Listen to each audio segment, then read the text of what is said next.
Good morning! Maraming salamat po, lalong-lalo na po sa mga nakakapanood ng video ito. Maraming salamat po dahil binigyan mo ng pagkakataon ng sarili mo para tingnan ang napakagandang opportunity. Dalawa lang po pag-uusapan ho natin. Una, pag-uusapan ho natin magandang produkto. Pangalawa, pag-uusapan natin magandang negosyo. Pero siguro mas maganda pag-usapan muna natin yung magandang produkto dahil naniniwala po ako pag maganda ang produkto, maganda ang negosyo. Pag maganda ang negosyo, maganda ang produkto. Ang maganda po dito sa product na pag-uusapan natin, ang involved health. Kung tatanungin ko po kayo, maganda bang negosyong health? Kung iisipin mo, magandang negosyong health. Pero at the back of your mind, hindi ka sigurado kung magandang health. Sige, tingnan natin. Kung tatanungin ko po kayo, importante ba sa tao ang health? O sobrang importante? Alam mo kung bakit ko tinanong yan? Simple. Pag tinanggal ko ang tao, may health. Pag tinanggal ko naman ang health, may tao. Ngayon uulitin ko, importante ba sa tao ang health?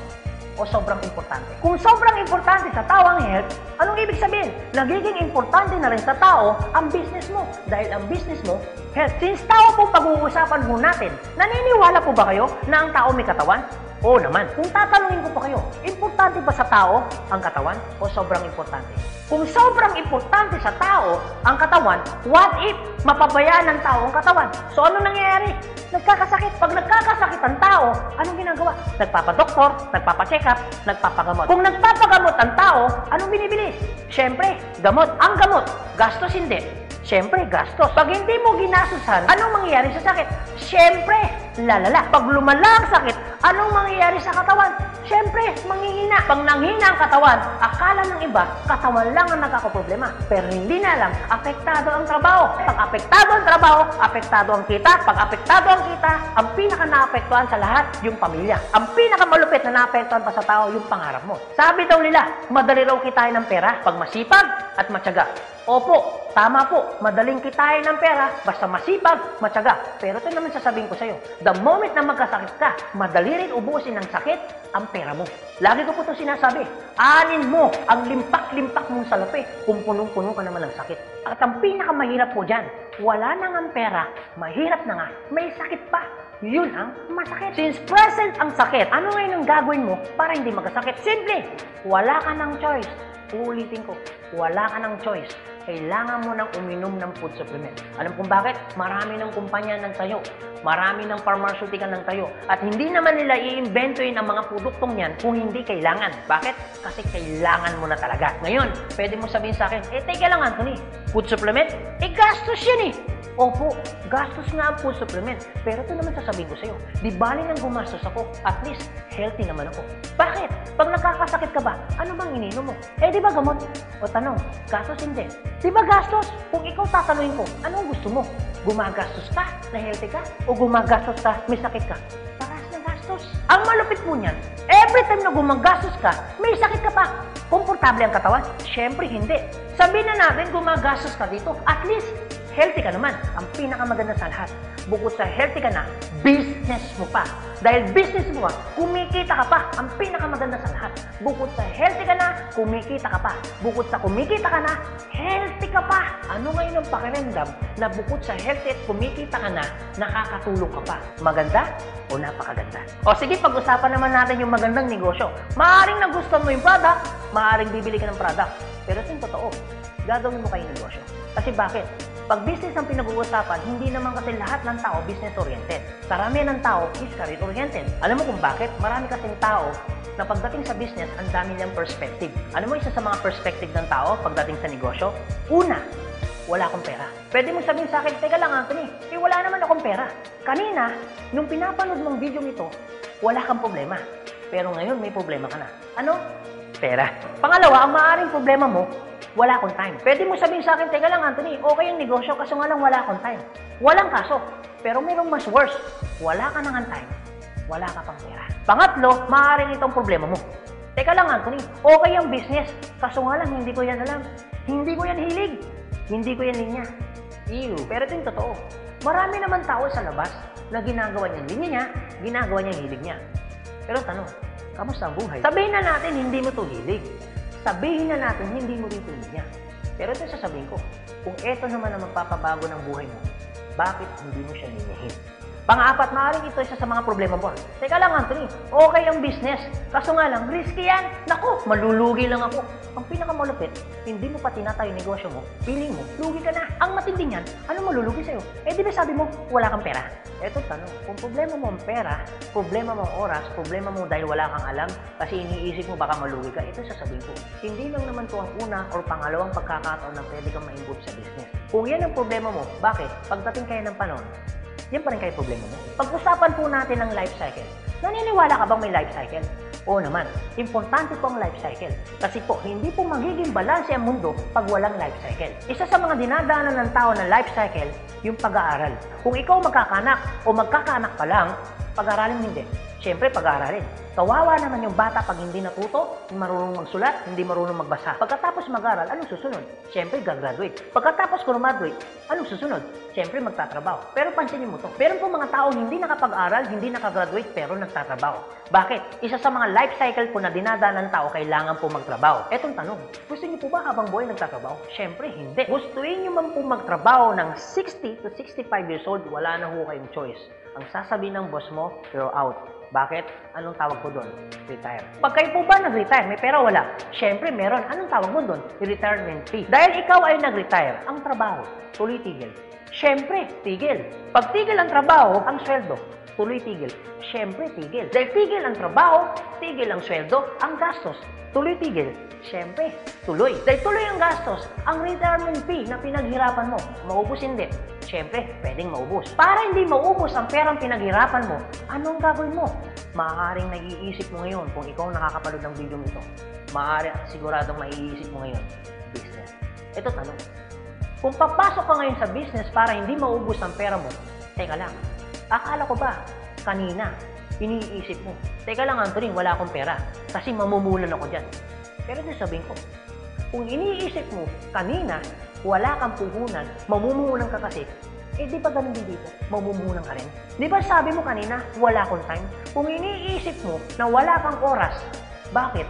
Pagtungtong mo ng 60, 65, may oras ka ba ba? Sabi mo kanina, wala kang alam. Pero tanong, bakit pagtungtong mo ng 60, may alam ka? Buong buhay mo nagtrabaho, hindi nag-business. Dahil wala kang alam sa business, anong mangyayari sa pera mo? Siyempre, mauubos.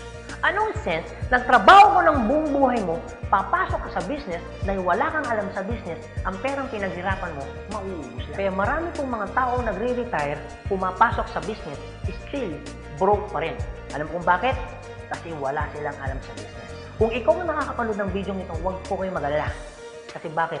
Later pa naman yan. Pero kung tatanungin kita, kung papasok ka lang naman pala sa business, anong gusto mo? Ngayon o later? Alam mo kung bakit ngayon? Simple. Pag ngayon mo ba inaral ang business, ngayon ka nag-decision mag-business, ngayon mo ginawa ang business, ngayon mo matututunan? Yes. Ngayon ka rin kikita? Yes. Pero pag later ka nag-decision mag-business, later mo ginawa ang mag-business, later kang pumasok mag-business, later mo inaral ang business, later mo matututunan? Yes. Later ka rin kikita? Yes. Kung papasok ka sa business, anong gusto mo? Ngayon o later? O sige Anthony, nagustuhan ko yung magandang negosyo, nagustuhan ko rin yung magandang produkto. Pero ito tanong, paano ko siya umpisan? Anong gagawin ko? Paano ako magiging membro ng AIM Global? Galito po kasi yan. Una po, kailangan nyo pong bumili ng global package. Tanong, magkano naman ang global package? Ang global package po ay 7,980 pesos. Pero teka lang Anthony, mukhang yata ang laki. Opo, malaki po siya kung gastos. Malaki din po siya kung wala kang pera. Pero teka lang, kung negosyo ang pag-uusapan natin, 7,980, malaki o maliit?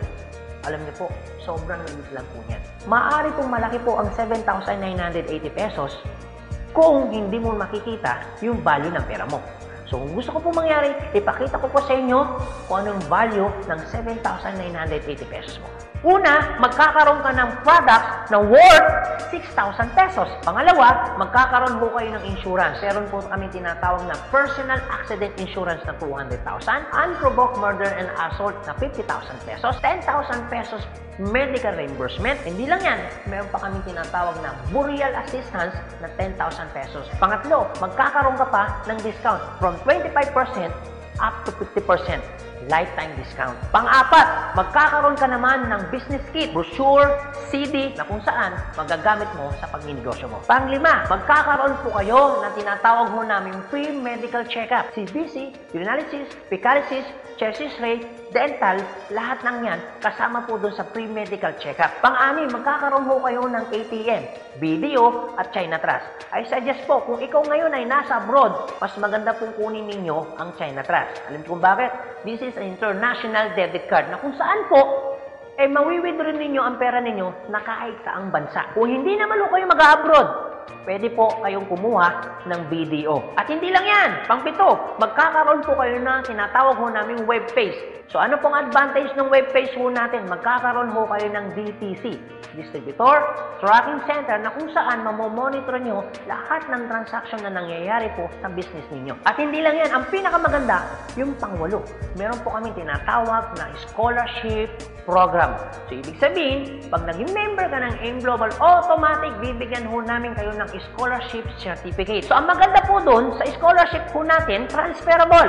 Ibig sabihin, kung ikaw yung member, siya hindi member, kahit hindi mo kakilala, pwede niyo po itong i-transfer. At hindi lang ho yan. Ang maganda po sa scholarship po natin, ito po ay wala pong expiration. Kung ngayon ka ng member, bukas o bukas makalawa o 2 to 3 years from now, saka mo palang ginamit yung scholarship po namin o yung certificate po namin, hindi po siya may expire. Pwede nyo pa rin siyang gamitin. Ang maganda po dun sa scholar certificate po namin, wala ho tayong quota. No hidden agenda. Na pag yung bata po in-enroll mo na, hindi ho kayo obligado na gawin yung negosyo. Nasa sa inyo lang po kung gagawin yung negosyo, hindi. Basta yung anak niyo po, tuloy-tuloy po yan sa pag-aaral.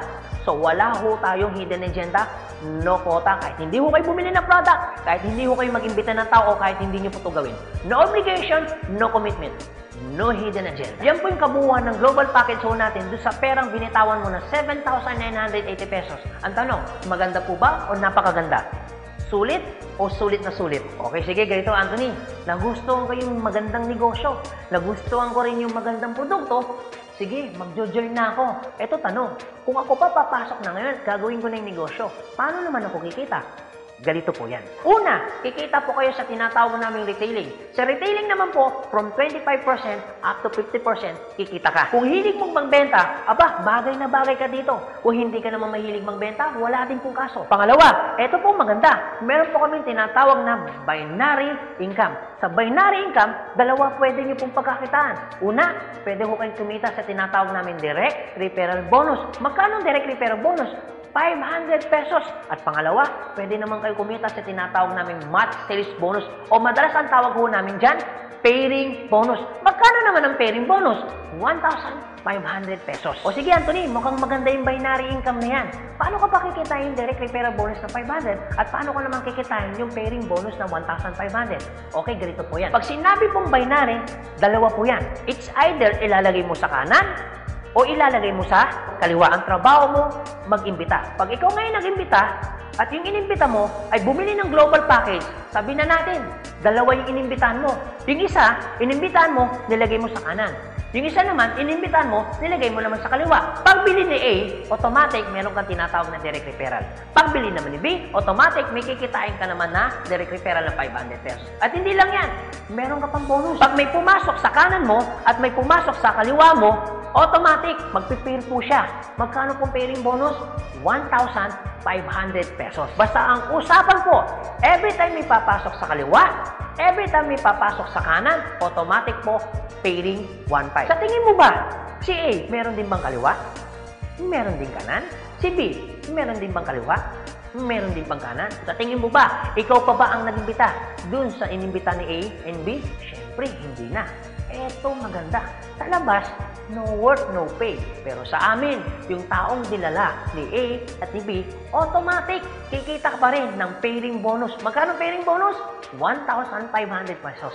Ibig sabihin, dalawa yung pumasok. Magkano po yun? So, ibig sabihin, kikita ka ng 3,000 pesos. No work, pero with pay. Sa tingin niyo po, pagdating po ng panahon, yung grupo po ni A, dadami? Yung grupo naman ni B, dadami? Oo naman. So tanong, may iwasan bang lumaki? Siyempre, hindi. Eh what if, Anthony, may pumasok isa? may pumasok isa, araw-araw. Anong ibig sabihin po niyan? Di ibig sabihin, araw-araw po, kikita ka ng 1.5. Paano kung Grade 2, Anthony? Dahil lumalaki po ang grupo, paano kung may pumasok 10 dito? Paano kung may pumasok dito 10 dito? Anong ibig sabihin yan? Di 10 po ng 1.5. So, magkano yung 10 ng 1.5? Di 15,000. Paano kung araw-araw yan? Di ang ibig sabihin po yan, araw-araw po yan, 15,000, 15,000. Tuloy-tuloy po yan. Ang pinakamaganda niyan, yung 15,000 po ba? Malaki maliit? Siyempre malaki. Pero hindi lang mo yan.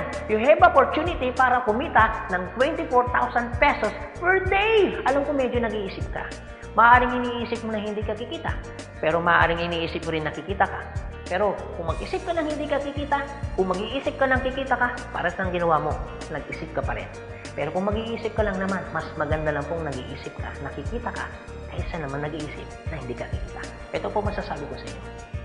Kung gusto mo ng pagbabago sa buhay, dapat may baguhin ka.